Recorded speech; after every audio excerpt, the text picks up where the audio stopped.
Can you guess the idiom before I reveal it? You have to guess the idiom and I'll reveal the answer later. All right. So in this video, I'm going to show you the idiom that describe people. All right. So you can easily describe someone in just 2 or 3 words. Hi everyone, this is Mansi. Welcome back to Brain Trainer, where we learn English together. Again, I repeat, in this video, I'm going to show you idiom for describing people. All right. सभी को दिख रहा है? Describing people. So you can easily describe people what they are. All right. So your very first sentence is someone who loves being around people. Someone who loves being around people. जिसको लोगों के साथ रहना बहुत पसंद होता है. तो what would you say? आप उन्हें क्या कहेंगे? Just guess. आप इस लड़की को देख के तो अंदाजा नहीं लगा सकते हो. खैर, वेल, इट्स ओके, फाइन. अगला बताओ. Someone who loves being around people. लोगों के साथ रहना उन्हें बहुत पसंद है. तो आप उसे इंग्लिश में बोलोगे सोशल बटरफ्लाई. क्या कहा जाएगा? Social butterfly. Is that clear? समझ आ रहा है? चलो, your next idiom is a person who is distant और अनइमोशनल. बहुत अनइमोशनल काइंड ऑफ पर्सन है. और मतलब कहते हैं ना, जिसके अंदर दिल नहीं होता, बहुत ठोस इंसान होता है, दैट पर्सन. तो what would you say? You can से a cold fish. A cold fish. Is that clear? समझ आ रहा है? नेक्स्ट इडियम देखो. A strong and determined person. इसकी शक्ल देख के तो शायद आपको बता सकते हो उस इडियम को. गेस करो जरा. A strong and determined person.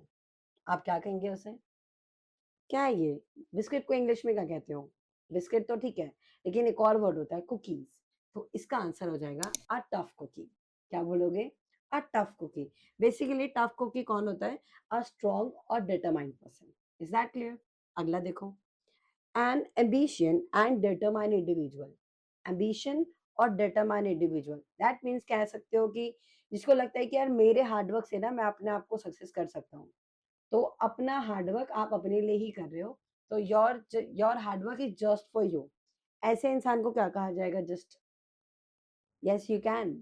First, your answer is go getter. Go getter. Someone जिसे कि कोई बहुत मेहनत कर रहा है और इंडिविजुअल ही है, मतलब उसके आगे पीछे और कोई नहीं है, या फिर कोई उसको जिसे कहते हैं ना एक सपोर्टर होता है, वो भी नहीं है.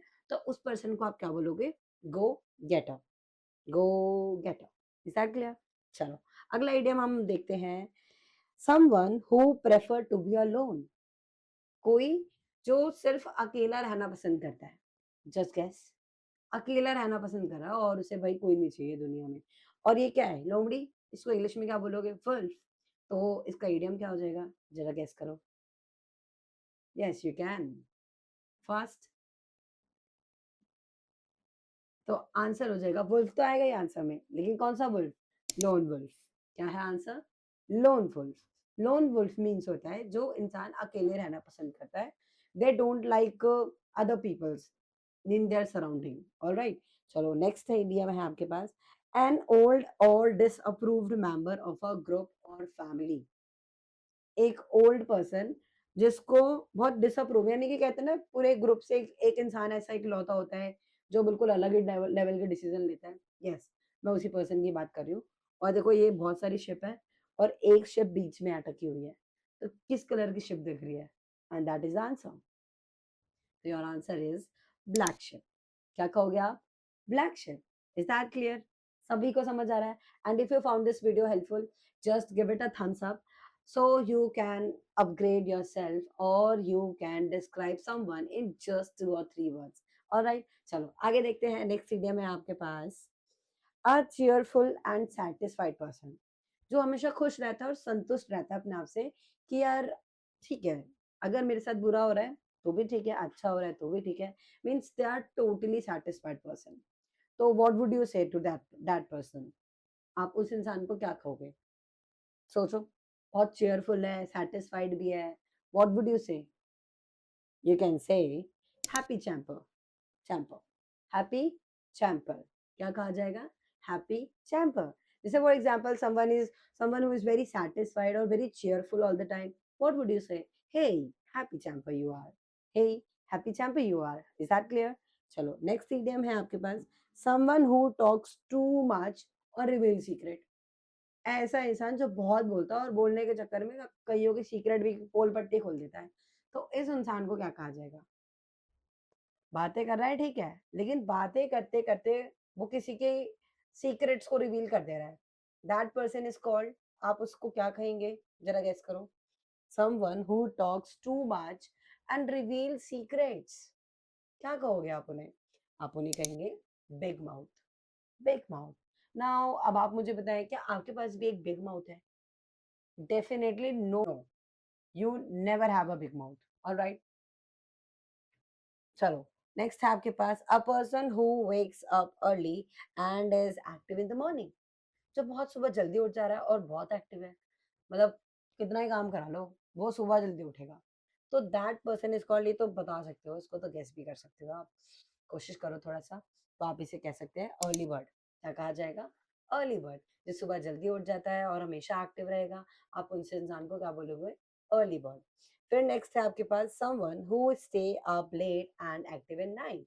अब लेट, स्टे अप लेट मतलब वो रात, someone who stays up late and is active at night. जो काफी लंबे समय तक स्टे रहता है और रात में, दिन मतलब रात भर वो जग रहा है इंसान। तो बेसिकली जो रात भर जगता है वो तो उल्लू होता है। तो जो रात में जग रहा है उस उल्लू को क्या कहोगे? उस उल्लू को कहोगे नाइट आउल। ऐसा इंसान जो रात में उल्लू की तरह जग रहा है, उस इंसान को क्या बोला जाएगा? Night owl. क्या कहोगे? Night owl. अगला देखो, a person who loves reading. A person who loves reading, जिसको किताबें पढ़ना बहुत पसंद होता है। किताबें पढ़ना बहुत, मतलब कहते हैं ना किताबी कीड़ा। आप कीड़े को इंग्लिश में क्या बोलोगे? वर्म। तो जो किताब पढ़ रहा है उसको क्या बोलोगे? Book worm. क्या बोला जाएगा? Book worm. Is that clear? Hope आपको समझ आ रहा होगा and you can easily use all these idioms in your daily life, alright? चलो नेक्स्ट है friend who is only there in good time.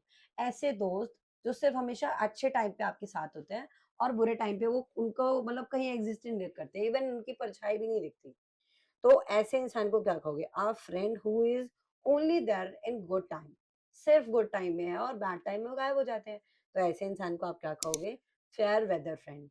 Fair weather friend, you are my fair weather friend, alright? और अगर आपको कहना है कि यार ये उसका ना फेयर वेदर फ्रेंड है, सिर्फ अच्छे समय में दिखता है, बुरे समय में दिखता ही नहीं है, तो he is fair weather friend of him. He is fair weather friend of him, alright? चलो नेक्स्ट है, अभी एक और है, a kind and generous person. बहुत काइंड है और बहुत जेनरस है। जरा बताओ इसे इंग्लिश में क्या कहोगे? Just guess. A kind and generous person, what would you say? You can say heart of gold, heart of gold, heart of gold. Just repeat after me. You have a heart of gold. हाँ, thank you. Yes, I have a heart of gold. चलो next idiom है, आप practical और realistic person. बहुत practical है, realistic person है और जल्दी से किसी की बातों पे विश्वास नहीं करता है। ऐसे इंसान कौन होते हैं? जो पहले अपनी अजम्पशन लगाता है कि नहीं ऐसा चीज़ ऐसे नहीं होनी चाहिए, ऐसी होनी चाहिए। आप उस इंसान को कहोगे डाउन टू अर्थ। बहुत वर्ड सुना है ना, डाउन टू अर्थ इंसान हो यार, आप तो बहुत डाउन टू अर्थ हो। तो डाउन टू अर्थ इंसान को क्या बोला जाएगा? बहुत रियलिस्टिक पर्सन होते हैं और बहुत प्रैक्टिकल पर्सन होते हैं, ऑलराइट? तो मुझे लगता है अब कोई है, अब नहीं है, अब खत्म हो गए मेरे पास। So if you found this session helpful, just give it a thumbs up and let me know in the comment that how helpful this session is. So I'm definitely come with the next session like that. And soon I come with the 25 daily use sentences that native speaker use in their daily conversation. So stay tuned, watch till the end. And if you are new to this channel, just do subscribe button and hit the like button if you found this session helpful.